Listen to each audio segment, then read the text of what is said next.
Hi student, कैसे हैं आप लोग। मैं आपका मैथ एंड साइंस टीचर के पाठक सर। और आज हम लोग स्टडी करेंगे क्लास 10th का जो पोलिनोमियल है उसके बारे में, जिसे हम हिंदी में बहुपद बोलते हैं। ये जो हमारा लेक्चर है वो हिंदी और इंग्लिश दोनों मीडियम के बच्चों के लिए है। तो आज का जो क्लास होगा वो बेसिकली इंट्रोडक्शन होगा और 2.1 होगा। उसके बाद नेक्स्ट जो एक्सरसाइज है उसका जो क्वेश्चन है हम अगले वीडियो में डिस्कस करेंगे। तो ध्यान दीजिए। पहला जो क्वेश्चन है हमारा पोलिनोमियल्स है। पोलिनोमियल्स का जो हिंदी में जिसे बोलते हैं बहुपद होते हैं, इसे बहुपद बोला जाता है। और ये जो मेरा क्लास है वो हिंदी और इंग्लिश दोनों मीडियम के बच्चों के लिए है और मैंने प्रयास किया है अच्छे से समझाने के लिए। लेकिन अब आप कितना समझते हैं ये आप पे डिपेंड करता है। देखिए, मैंने बताया कि पोलिनोमियल का मतलब होता है कि इसमें एक भी टर्म होगा, एक से ज्यादा भी टर्म होगा। ठीक है, और ये जो टर्म होगा ना वो क्या होगा कि the expression in the form of a0 plus a1x plus a2x square plus dot dot dot an x का power n is called polynomial. अब देखिए, आपको समझ में नहीं आया होगा। क्यों समझ में नहीं? अब ध्यान दीजिएगा मेरी बातें, ध्यान दीजिए, यहां समझिएगा इस चीज को कि ये ध्यान रखिएगा आप an x का पावर n, ये वाला टर्म। देखिए, पोलिनोमियल का जो इच टर्म होता है ना, प्रत्येक टर्म वो इसी फॉर्म में होता है। आई समझ में? और इसके लिए कंडीशन होता है। कंडीशन नंबर पहला कंडीशन क्या होगा कि ए एन होगा ना, ये इक्वल टू नॉट जीरो होना चाहिए। मतलब कि ए एन कभी भी जीरो के इक्वल नहीं हो सकता है। दूसरा कंडीशन क्या होता है कि n equal to not negative, ये नेगेटिव नहीं हो सकता है। एन क्या होगा? नेगेटिव नहीं होगा। पहला कंडीशन क्या है कि ए एन क्या होगा? Equal to not zero. और दूसरा क्या है? N equal to not non negative. Non negative नहीं, नेगेटिव नहीं हो सकता है। मतलब कि नॉन नेगेटिव होगा, मतलब कि वो कब हमेशा क्या आएगा? पॉजिटिव में आएगा। ठीक है, तो हम इसको बोल सकते हैं कि जहां यहाँ पर ध्यान दीजिए, a0 a1 a2 ये जितना है ना, a3 a4 ये बढ़ता जाएगा। और सारा का सारा क्या है? कांस्टेंट होता है। मैं अभी इसके बाद बताऊंगा कांस्टेंट क्या होता है। कांस्टेंट रियल नंबर होता है। एंड n क्या होता है? होल नंबर होता है। होल नंबर जिसे हम हिंदी में पूर्ण संख्या बोलते हैं। ये होल नंबर का मतलब होता है कि जो जीरो से स्टार्ट हो, 0 1 2 3 4 5 6 7 8 इनफाइनाइट तक, that is called whole number. ठीक है, तो जो भी एक्सप्रेशन इस फॉर्म में हो, a0 plus a1x plus a2x square plus dot dot an x का power n is called polynomial. ठीक है, अब एक चीज समझिएगा, जैसे कोई भी टर्म इसी फॉर्म में होगा, जैसे ध्यान दीजिए कि यहां पर अगर a0 हो, a0 हो, ध्यान दीजिए ये an है ना, an, यहां ध्यान दीजिएगा, an है ना, तो अगर यहाँ n के जगह पर हम जीरो लिख दिए इंटू x का पावर n है, n के जगह पर जीरो, तो x का पावर जो ओन जीरो लिखा हुआ है वो 1 के इक्वल होता है। क्योंकि हमें पता है कि किसी का पावर जीरो इक्वल टू 1 होता है। 100 का पावर हो जीरो वो भी 1 होगा, और 1 लाख के पावर जीरो हो तब भी 1 होगा, y का पावर जीरो होगा तब भी 1 होगा। तो ये a0 हो गया। आई समझ में? अब ध्यान दीजिए, दूसरा कंडीशन क्या होगा कि अगर यहाँ पर 1 हम रखते हैं 1, तो a1 इंटू एक्स का पावर 1, तो a1x। अब देखिए यहाँ पर a1 है प्लस a2 है प्लस डॉट डॉट डॉट, ये इतना, ये क्या होगा? कांस्टेंट होगा। ये जो पोर्शन होगा वो चेंज नहीं हो सकता है। अब देखिए ये वाला जो टर्म है a1x, देखिए यहाँ पर है a2x square plus dot dot dot, ऐसा है। इसी तरह a3 a4 a5 होगा। तो कोई भी टर्म होगा ना पोलिनोमियल का, इच टर्म किसके फॉर्म में होगा? an इंटू एक्स का पावर n। जहां पे तीन कंडीशन अप्लाई होगा। पहला कंडीशन ये होगा कि an जो होगा वो क्या होगा? Equal to not zero. दूसरा कंडीशन क्या होगा कि जो ये n है, n वो क्या होना चाहिए? नहीं, नेगेटिव नहीं होना चाहिए। ओके, और तीसरा कंडीशन क्या होता है कि जो ये a1 a2 a3, मतलब मान लीजिए an वाला टर्म, ये क्या होगा? ये कांस्टेंट क्या होता है? कांस्टेंट रियल नंबर होता है। आई समझ में? इतना समझ में आ गया होगा, आशा करता हूं कि। चलिए और हम देखते हैं आगे। अब देखिए, इसी चीज को हिंदी में भी बताया गया है कि पोलिनोमियल को हिंदी में बहुपद बोलते हैं। और ये कह रहा है कि किसी चर x में एक ऐसा बीजीय व्यंजक px equal to a0 plus a1x plus a2x square plus dot dot dot an x का पावर n। तो मैंने वही बताया कि इसका भी जो बहुपद का जो प्रथम second first second third fourth जितना टर्म होगा, जितना टर्म मतलब पद होता है, वो सारा पद क्या होगा an x का पावर n के फॉर्म में होगा। आई समझ में। अब ध्यान दीजिए, वहां ही बोला कि जो an होगा वो 0 के इक्वल नहीं हो सकता है।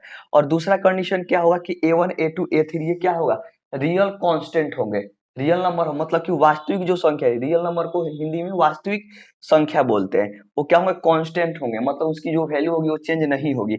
और n क्या होगा, n मैंने बताया कि अऋणात्मक होगा। अऋणात्मक का मतलब क्या होता है कि वो नेगेटिव नहीं हो सकता है। ठीक है, अभी यहां भी मैंने बताया कि यहाँ जो n होगा वो नेगेटिव नहीं हो सकता है, मतलब कि पॉजिटिव होगा। आई समझ में, पॉजिटिव होगा, हमेशा क्या होगा, पॉजिटिव होगा। ध्यान से समझिएगा ये बातों को। अब देखिए एग्जाम्पल में क्या हो गया कि एग्जाम्पल में देखिए इसका है 2x³ minus 3x square plus 5x plus 1। ठीक है, यहाँ भी ये 2 3 ये सब क्या है, कांस्टेंट है, ये पावर क्या है, नॉन नेगेटिव है। देखिए पोलिनोमियल में ऐसा नहीं हो सकता कि 3 का ये जो माइनस यहाँ पे ऐसा नहीं होगा कि यहाँ -3 हो जाए, तो गलत हो जाएगा, उसे पोलिनोमियल नहीं बोलेंगे। यहाँ -2 नहीं हो सकता है। अगर ऐसा हो जाएगा, दिया रहेगा 2x के पावर -3, तो हम ऐसा नहीं है कि उसको नीचे कर देंगे, ऐसा नहीं लिख देंगे कि जैसे दिया हो 2 इंटू एक्स का पावर -3, तो हम ऐसा नहीं लिख सकते 2 और x का पावर -3 है तो सर क्या कीजिए आपकी 1/x का पावर 3 कर दीजिए। नहीं, ये गलत हो जाएगा, उसे पोलिनोमियल नहीं बोलेंगे, उसको पोलिनोमियल में नहीं लाते हैं। आई समझ में। अब देखिए दो टर्म होता है, पहला टर्म होता है कांस्टेंट जिसे हिंदी में क्या बोलते हैं, अचर, और दूसरा टर्म होता है वेरिएबल जिसे हिंदी में क्या कहा जाता है, चर बोला जाता है। ठीक है, देखिए आप लोगों ने पढ़ा होगा हिंदी में कि एक चर वाले रैखिक समीकरण और दो चर वाले रैखिक समीकरण। उसी तरह आप लोगों ने इंग्लिश मीडियम में पढ़ रखा होगा कि linear equation of one variable और linear equation of two variable. तो देखिए इसका मतलब क्या होता है, इस चीज को समझिए कि कांस्टेंट जिसे हिंदी में क्या बोला जाता है, अचर बोला जाता है। ये होता क्या है, ये कह रहा है कि a symbol having a fixed numerical value is called a constant. मतलब बेसिकली आप समझ लीजिए ना कि जिसकी वैल्यू फिक्स रहती है, नहीं बदलती है, जिसकी वैल्यू क्या होती है, फिक्स रहती है, नहीं बदलती है, उसे हम कांस्टेंट बोलते हैं और हिंदी में क्या बोलते हैं, अचर बोलते हैं। और जिसकी वैल्यू क्या होती है, बदलती रहती है, उसे हम क्या बोलते हैं, वेरिएबल बोलते हैं, उसे चर बोलते हैं। आई समझ में। जैसे देखिए जो कांस्टेंट होता है उसमें काउंटिंग है, जैसे 2 4 20 25 50 माइनस प्लस भी हो सकता है। ठीक है, अचर में वही एग्जांपल होगा, सेम यही वाला एग्जांपल होगा, 10 16 -19 -20 30, सेम एज इट इज होगा। उसी तरह क्या होगा, ध्यान दीजिएगा कि वेरिएबल में क्या होगा, A B C D X Y Z, जिसकी वैल्यू बदलती रहती है उसे क्या बोलते हैं, वेरिएबल बोलते हैं, और हिंदी में क्या बोलते हैं, इसे चर बोलते हैं। एग्जाम्पल दोनों का सेम ही होगा। अब ध्यान दीजिएगा कि linear equation of two variable और linear equation of one variable ये होता क्या है। देखिए linear equation of one variable का मतलब होता है कि जो वेरिएबल हो है ना, A B C D X Y Z, उस पूरे इक्वेशन में एक ही होगा, या तो एक्स होगा तो एक्स होगा, वाई होगा तो वाई होगा, जेड होगा तो जेड होगा। ये किस में आता है, linear equation of one variable, जिसे हिंदी में बोला जाता है कि रैखिक समीकरण, एक चर वाले रैखिक समीकरण। ठीक है, और दो चर वाले रैखिक समीकरण बोला जाता है linear equation of two variable. तो उसमें क्या होगा, दो होगा, या तो एक्स वाई होगा, या जेड क्यू हो सकता है, या आर एक्स हो सकता है, या पी क्यू हो सकता है, या एल एम हो सकता है, टी आर हो सकता है, पी क्यू हो सकता है, ये कुछ भी हो सकता है। Are you getting my point. आई समझ में इतना। अब ध्यान दीजिएगा, ये जो पोलिनोमियल होता है ना, इसका टाइप होता है, तो इसको दो बेसिस पर, ऑन द बेसिस ऑफ, मतलब टू बेसिस पर क्या किया गया है, इसको डिस्ट्रीब्यूट किया गया है। अभी जो हम पढ़ेंगे वो on the basis of degree के अकॉर्डिंग टू, डिग्री को हिंदी में घात बोला जाता है। आई समझ में, घात बोला जाता है। अब घात का मतलब वो मत समझिए घात की वो मेरे साथ घात कर दिया, वो वाला घात नहीं। एक घात का मतलब होता है पावर, हिंदी में इसको पावर बोलते हैं, इंग्लिश में पावर बोलते हैं या डिग्री बोलते हैं, और हिंदी में उसको घात बोला जाता है। अब ध्यान दीजिएगा, पहला होता है लीनियर पोलिनोमियल, जिसे हम हिंदी में क्या बोलते हैं, रैखिक बहुपद। ध्यान दीजिएगा, रैखिक बहुपद जिसे हिंदी में बोला जाता है। इसमें क्या होता है कि जो इक्वेशन होगा ना, equation a polynomial of degree one is called a linear polynomial. अब ध्यान दीजिएगा, इसमें क्या होता है, ध्यान मेरी बातें समझिएगा कि a polynomial of degree 1 is called a linear polynomial. आई समझ में? जिसका डिग्री 1 हो। देखिए इसमें जो मैक्सिमम इसका पावर होगा ना 2 का पावर 1, यहाँ भी 1, मैक्सिमम पावर क्या है 1 है। टर्म से नहीं मतलब है हमने, ध्यान दीजिएगा डिग्री में टर्म से मतलब नहीं होता है, टर्म में डिग्री से नहीं मतलब होता है। तो जिसका मैक्सिमम जो पावर है 1 ही है ना, वही कह रहा है कि a polynomial of degree 1 is called a linear polynomial. इसे रैखिक बहुपद इसे हिंदी में बोला जाता है। और ये कह रहा है कि जिस बहुपद का घात 1 हो उसे रैखिक बहुपद कहते हैं। आई समझ में? इसमें भी एग्जाम्पल जो है वो सेम यही है, लिख लीजिएगा आप लोग। एग्जाम्पल सेम था तो मैंने लिखा नहीं। दूसरा है क्वाड्रेटिक पोलिनोमियल। ये क्या होता है ध्यान दीजिएगा, जिसका पावर, जिसमें एक था ना, मैक्सिमम पावर क्या था, एक था, ठीक है। इसमें मैक्सिमम पावर क्या होगा, 2 होगा। देखिए y का पावर 2 मैक्सिमम पावर है ना। देखो 2 से 1 हो सकता है, जैसे 2 के बाद 1 हो सकता है। जैसे मान लीजिए कि हमारे पास 1 लाख रुपया है तो हम 50,000 का शॉपिंग कर सकते हैं, लेकिन अगर 1 लाख रुपया है तो 3 लाख का नहीं कर सकते। उसी तरह 2 है ना, उसके बाद 1 हो जाएगा, लेकिन 1 वाले में 2 नहीं हो सकता है। उसी तरह क्या होता है कि इसे देखिए क्वाड्रेटिक जो पोलिनोमियल है उसको हिंदी में बोलते हैं द्विघाती बहुपद। इसका क्या होता है, जिस बहुपद का घात 2 हो उसे द्विघाती, घात का मतलब होता है पावर। ये वाला पोर्शन होता है ना, इसको हिंदी में पावर बोलते हैं या डिग्री बोलते हैं। और इंग्लिश में बोलते हैं इसको पावर या डिग्री, और हिंदी में इसको बोलते हैं घात। और इसी का जो एग्जाम्पल है यही है, सेम एग्जाम्पल हिंदी मीडियम वाले यही लिख लीजिएगा, ठीक है। चलिए आशा करता हूँ पूरा आपको समझ में आ गया होगा ये। अगर नहीं आया हुआ तो फिर से वीडियो को एक बार प्रीवियस कीजिए, फिर देखिए। चलिए फटाफट इसको राइट डाउन कीजिए, फिर आगे बढ़ते हैं हम। अब देखिए इसके आगे बढ़ते हैं और यहाँ पे देखिए थर्ड नंबर जो है वो क्या कह रहा है कि क्यूबिक पोलिनोमियल। देखिए ये भी क्या है, अकॉर्डिंग टू डिग्री, मतलब कि घात के अनुसार पोलिनोमियल को डिस्ट्रीब्यूट किया जाता है। तो उसी का तीसरा पार्ट होता है क्यूबिक पोलिनोमियल। ये क्या होता है कि polynomial of degree 3 is called a cubic polynomial, ठीक है। और इसे हिंदी में क्यूबिक पोलिनोमियल को क्या बोलते हैं कि त्रिघाती बहुपद बोलते हैं।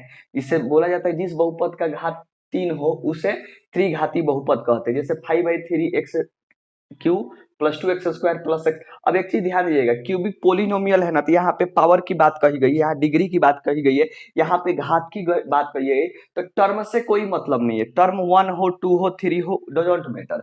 बट क्वेश्चन ये है कि त्रिघाती में जो मैक्सिमम पावर होना चाहिए, अधिकतम वो क्या होना चाहिए, 3 होना चाहिए। देखिए 2 हो सकता है, 3 के बाद 2 हो सकता है, लेकिन ऐसा नहीं हो सकता है कि 4 हो जाए। त्रिघाती में मतलब कि क्यूबिक में 3 से ज्यादा नहीं होना चाहिए। मतलब क्यूबिक पोलिनोमियल का पावर का मतलब देखिए बोल रहा है ना डिग्री 3, तो इस डिग्री 3 का मतलब होता है कि उसका मैक्सिमम पावर, वो जो इक्वेशन है उसमें जो मैक्सिमम पावर हो वो क्या होना, 3 होना चाहिए। 3 से कम हो सकता है, मतलब 3 भी होना चाहिए, 3 तो होना अनिवार्य ही है, लेकिन 3 के बाद 2 भी हो सकता है, 1 भी हो सकता है, लेकिन ऐसा नहीं हो सकता कि उस इक्वेशन में 4 हो जाए।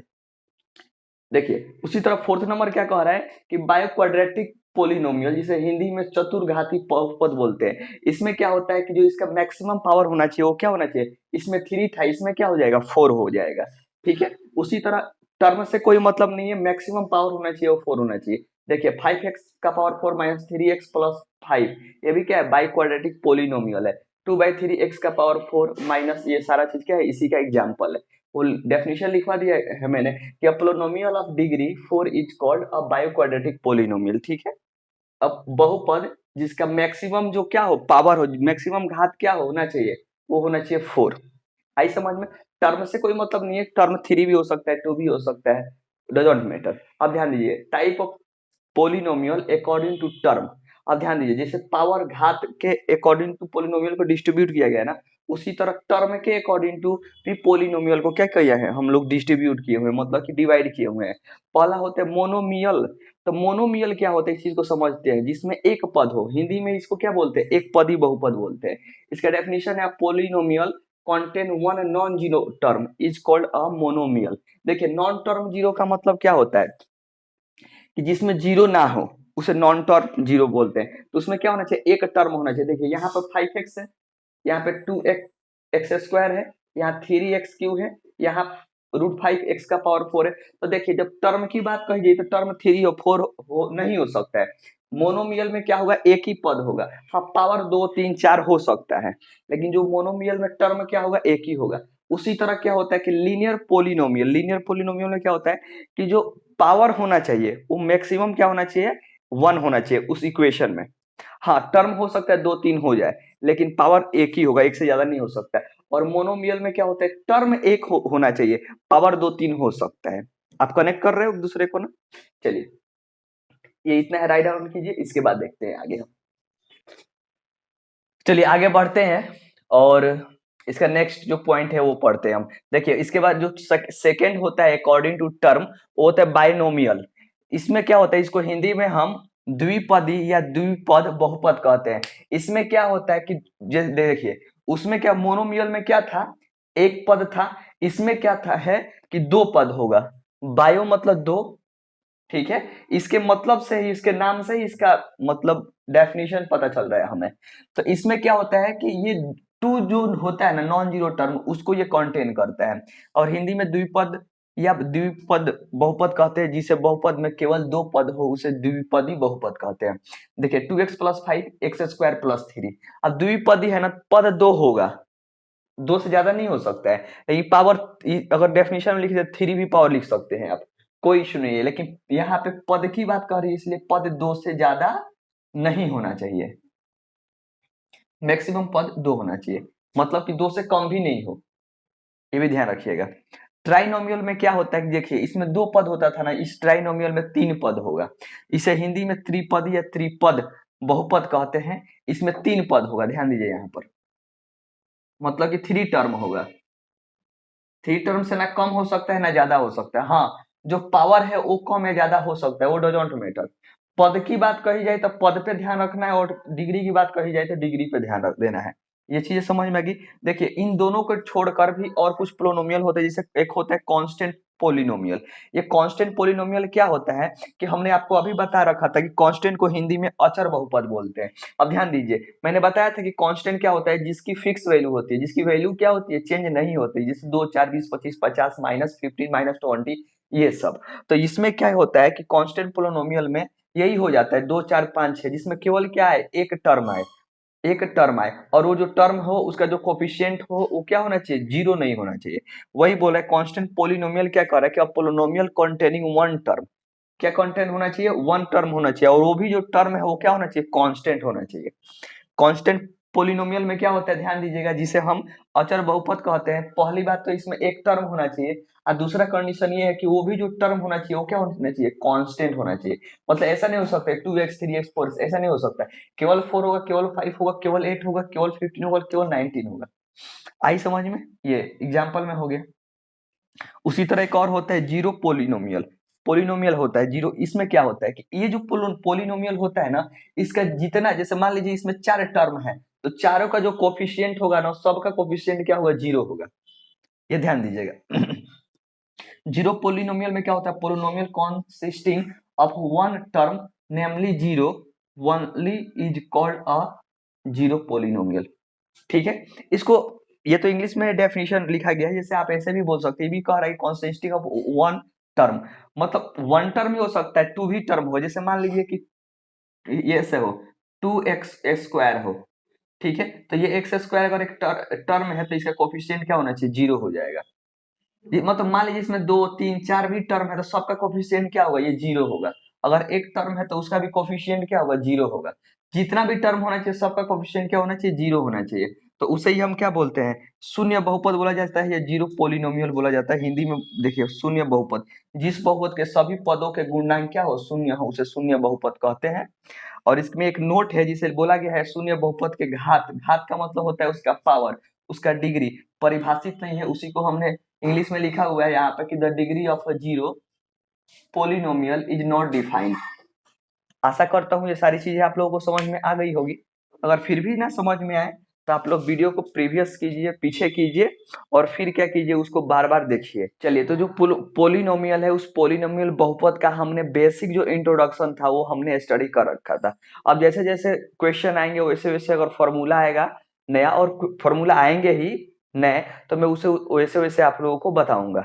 ठीक है, देखिए 2.1 जो एक्सरसाइज है उसके बारे में 2 मिनट में देख लेते हैं, तुरंत कंप्लीट हो जाएगा, कुछ ज्यादा नहीं।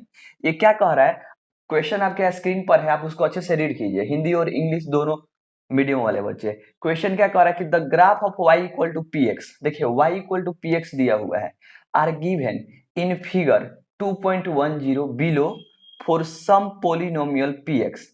देखिए जो पोलिनोमियल दिया हुआ है ना वो पी एक्स के लिए दिया हुआ है, find the number of zero of P x in each case. देखिए नीचे जो फिगर दिया हुआ है ना उस सारे केसेस में जो पोलिनोमियल पी एक्स है तो उसी का क्या निकालना है, हमें जीरोस निकालने हैं। तो ध्यान दीजिएगा यहाँ पे px है ना, यहाँ देखिए px है ना, तो हम क्या करेंगे कि देखिए ये वाला जो पोर्शन होता है ये y एक्सिस कहलाता है, ये वाला x एक्सिस कहलाता है। तो px का हमें पोलिनोमियल मतलब फाइंड करना है, मतलब कि पोलिनोमियल फाइंड नहीं करना है, हमें जीरोस फाइंड करना है। तो देखिए ये जो ग्राफ है ना, ग्राफ x एक्सिस पर जितनी बार टच करेगा उतने जीरोस होंगे। आई समझ में? अब ध्यान दीजिएगा अब क्या होगा कि ये फर्स्ट वाला देखिए, तो ये वो जो लाइन है ये y एक्सिस हो गया, ये x एक्सिस हो गया। तो ये वाला जो लाइन है ये थर्ड लाइन, ये x एक्सिस को कितनी बार टच कर रहा है, तो आंसर होगा कि एक बार भी टच नहीं होगा। तो इसके जीरो क्या होंगे, नो हो जाएंगे, मतलब कि जीरो होंगे। जीरो मतलब एक भी नहीं होगा। ठीक है, उसी तरह ये सेकेंड नंबर जो ये y एक्सिस हो गया, ये x एक्सिस हो गया। तो ये जो ग्राफ बना हुआ है वो x एक्सिस को कितनी बार टच कर रहा है, देखिए यहाँ पर टच कर रहा है एक बार, तो इसके जीरो जो क्या हो जाएंगे, 1 हो जाएंगे। Are you getting my point? उसी तरह देखिए थर्ड नंबर में देखिए ये y एक्सिस हो गया, ये x एक्सिस हो गया, ये ग्राफ बना हुआ है ऐसे। तो देखिए ये x एक्सिस को कितनी बार टच कर रहा है, 1 2 और 3। तो इसके जो जीरो होंगे ये क्या हो जाएंगे, 3 हो जाएंगे। आंसर बहुत इजी है। अब देखिए ये वाला पोर्शन है, ये y एक्सिस हो गया, ये x एक्सिस हो गया, x एक्सिस पर ये वाला ग्राफ कितनी बार टच कर रहा है, ये जो ग्राफ बना हुआ है ये देखिए, ये एक यहाँ दो, तो इसके जीरोस क्या होंगे, 2 हो जाएंगे। उसी तरह ध्यान दीजिए इस वाले ग्राफ में ये y हो गया, ये x एक्सिस से कितनी बार टच कर रहा है, 1 2 3 4। देखिए y एक्सिस पर कितनी बार टच कर रहा है वो काउंट नहीं करना है क्योंकि px पर बोल रहा है, तो इसलिए x पर जितनी बार टच कर रहा है 4, तो इसके हो जाएंगे 4 जीरोस। अब देखिए यहाँ पर क्या है, एक यहाँ पर क्या है, एक दो और एक यहाँ 3। अब देखिए ये थोड़ा सटा कर दिया हुआ, इसका मतलब ये मत समझिए कि 2 बार सटा हुआ है, तो मतलब क्या एक ही पॉइंट पर टच किया हुआ है। ठीक है, तो 1 2 3, तो इसके जीरो क्या होंगे, 3 हो जाएंगे। आशा करता हूँ 2.1 आप लोगों का कंप्लीट हो गया होगा और चीजें समझ में अच्छे से आ गई होगी। एंड चलिए 2.2 से हम नेक्स्ट क्लास में पढ़ेंगे। Okay, thank you so much.